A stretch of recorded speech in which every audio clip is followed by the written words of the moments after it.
Welcome back everyone to my Let's Play of Dragon Warrior 2 for the Nintendo Entertainment System. Last episode, Prince Hermes met with his cousin Prince Orfeo of Cannock, and the two began adventuring together to take on the evils of Hargon.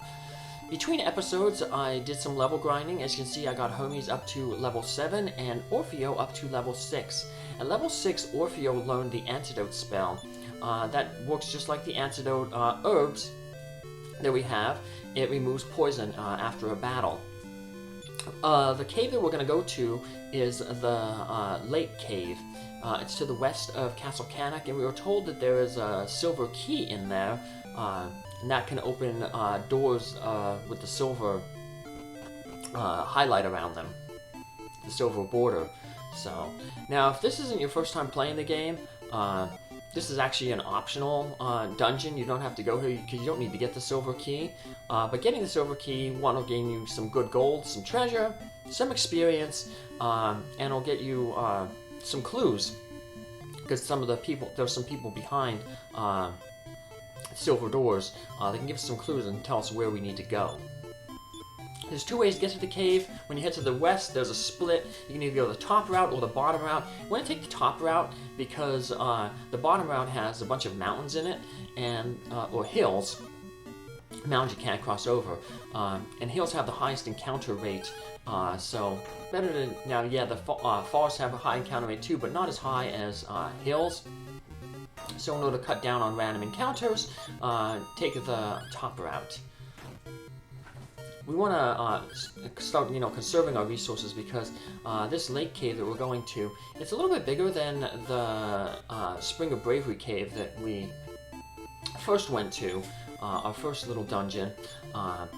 The Spring of Bravery was only one floor. This cave is going to be 2 floors. So it's going to require a little bit more resources to get through safely. In terms of resources, we want to use our items first, rather than relying on Orfeo's spells, because we're going to want to use some of Orfeo's spells potentially in combat. His Fireball spell. Orfeo, even though he has the Chain Sickle, which is the best weapon available to him at this time, he's still a little weak and not able to one-shot enemies like Prince Hermes is.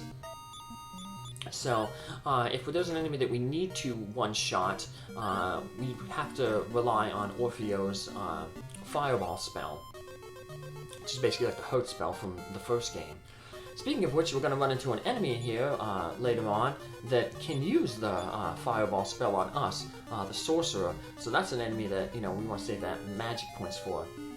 The Fireball spell only costs 2 magic points to cast, so it's better to use 2 magic points to get rid of a tough enemy like the Sorcerer, then have them potentially use the Fireball spell on you, and then have to heal the damage that the Fireball does with a heal that costs 3 MP. So it's just a little bit more MP efficient to use the Fireball spell. There's also some other annoying type enemies in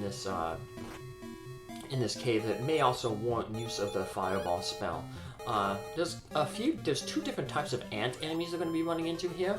There's the magic ant, and they can cast the sleep spell, which has a chance to put your party members to sleep. They're not as bad, though. Sleep has a pretty low chance to actually work on your characters, and so they're not too much of a problem. Here they are, the magic ants right here. The worst ant is probably the army ant. And what makes them bad is, ants, you think of ants, you think of, a big colony of ants. And the same thing happens with the army ants. They tend to come in large groups, and even if they're not in a large group, one thing the army ant can do is summon backup. So it'll call for help, and it'll summon another army ant to come. So if you don't deal with them quickly, they may potentially, start calling a bunch of help and overwhelm you. So, but the biggest enemy, of course, the biggest problem is the Sorcerer enemy. So, just kind of like the magicians from the first game. They had that Hurt spell. This Sorcerer has the Fireball spell, the Hurt spell equivalent. So, So you can see the ants, they sometimes cast that sleep spell on you. Like I said, which can be annoying because it puts you to sleep, but thankfully, like I said, it tends to have a low hit percentage, so...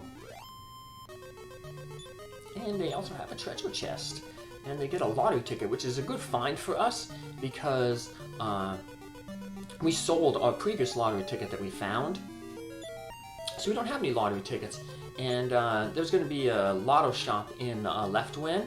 We're not going to play the lottery there, we're going to play it in the next town we get to, because in that town we can kind of save scum the lottery. It's basically cheating the lottery, but, you know, hey, I guess we're, all's fair, you know, we're trying to save the world, right? So, but I'll point out when we get to that, so. Also in the, next town there'll be some new armor for Prince Hermes, so, we probably won't end up getting the, chainmail for him, because he's gonna get an upgraded armor. But a lot of the stuff in the next town is going to be very, very expensive, so it's good that a lot of the enemies here are given pretty decent gold. That'll obviously help us afford a lot of the good equipment. A good way to know if you're good enough for basically to handle the dungeon that you're going to is if basically you can afford like all the equipment in the town that you're venturing forth from. So that wasn't the case here with in this sense. I wasn't able to afford all of the armor. I wasn't able to get chainmail for both Hermes and Orfeo, but I knew that level 7 and 6 was more than enough to get through this cave, so. But for the most part, like I said, if you're able to fully outfit your characters with the new equipment available in the town that you're at, that's usually a good indicator that, hey, I'm ready to conquer the next dungeon, or take on the next dungeon and conquer it. So. Yeah, so we're going to have a lot of level grinding before the next dungeon we go to, so yeah, as the game progresses, dungeons just get bigger and bigger and more complicated, but thankfully, it won't be too long before we end up getting, you know, our third and final party member, the princess. So, bad thing is, of course, whenever you get a new party member, they always come in at level 1, so it forces you to level grind, but the game, I think, takes that into account, because, whatchamacallit, usually when you get a new character,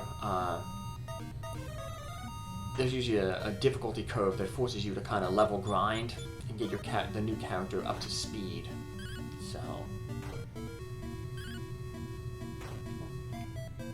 Yeah, there's going to be the next town we go to,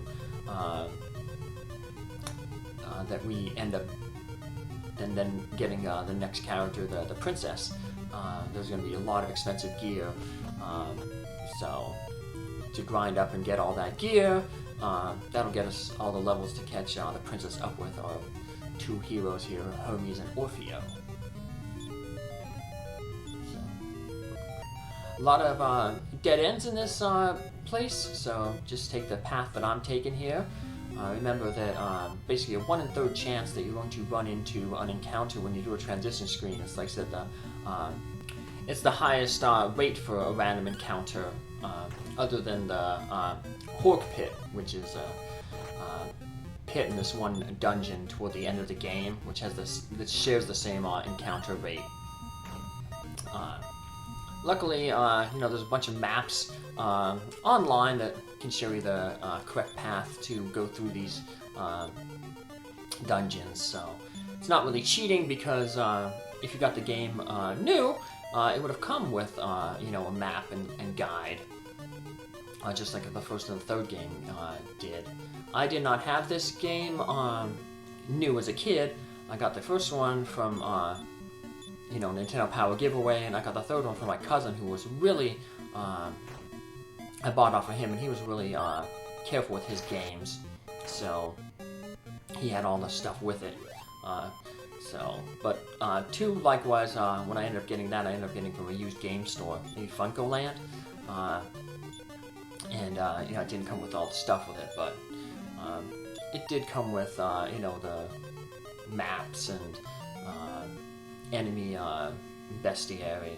So, speaking of enemies, here are those army ants. As you can see there, their special ability is call for help. So it doesn't necessarily always work. It'll say like, army ant call for help, and then a no army ant appeared, or but no help came. So they're a good enemy to choose to use that fireball spell on. Also, another one to use the fireball spell on is those magicians that we saw earlier. I called them sorcerers earlier in the episode. I got them confused with another palette swap of theirs. So the fireball spell does for us a minimum of 8 damage and can do a maximum of up to 31. So once again, we'll concentrate on have Prince Hermes go after the magician, because he's the most deadly enemy. And then we got the cute big rats. Big fluffy rats. I wonder if they're Zucker rats. Zucker rat is a type of rat that apparently they're kind of used in labs because they've been altered, their genes have been altered to basically make them fat. They're used in like diabetes studies and obesity studies. So one friend had a Zucker rat, rescued it from a rescue, and he was really, really fat. He was like twice the size of a normal rat. Even though he had the same food as all the other rats, he just got big. So, a little bit of a mistake though. I should have had Hermes go after the magician, and that's going to cost me a little bit here, so bad strategy. One thing to always think about in this game is like, the game almost seems like it wants to cheat. So if you think, that the game is always going to seem to do moves that benefit itself and hinders your party. Like, if you have, like 2 enemies and Orfeo goes first and hits one, and you hope, okay, well I hope that Hermes hits the other one that's, strong, because he can take it out. And then that way, the next round, if Orfeo goes first again, he can take out the weaker one. Well, what'll end up happening is, Hermes will attack the one that Orfeo attacked. So you're not going to take it out as quickly. And if there's a chance that, like, the enemy goes before you, they'll probably go before you. So a lot of people say this game is, really unfair. I don't know if that's necessarily true. I was saying like the computer kind of, rigs an advantage to itself. But I know one thing that does make the game unfair is that later on, some of the enemies have some really deadly spells. We're lucky right now we're just running into like sleep and fireball spells. But later on, some enemies will have like instant defeat spells that can wipe out your whole party in one go, and no protecting against that. So I think we finally got the silver key, and this is what we'll pick up on our next episode. Can we get out of this dungeon? Find out next time. Bye!